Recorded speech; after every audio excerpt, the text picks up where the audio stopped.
ربك سوط عذاب إن ربك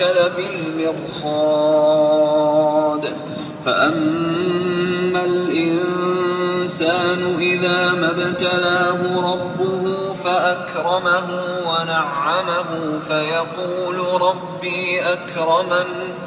وأما إذا ما ابتلاه فقدر عليه رزقه فيقول ربي أهانن كلا بل لا تكرمون اليتيم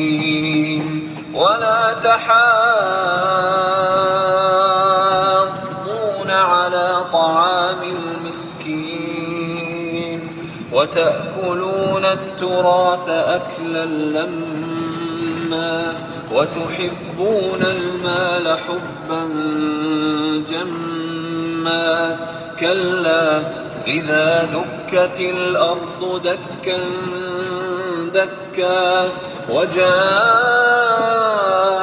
ربك والملك صفا صفا وجيء يومئذ بجهنم يومئذ يتذكر الإنسان وأنى له الذكرى يقول يا ليتني قدمت لحياتي فيومئذ لا يعذب عذابه أحد ولا يوثق وثاقه أحد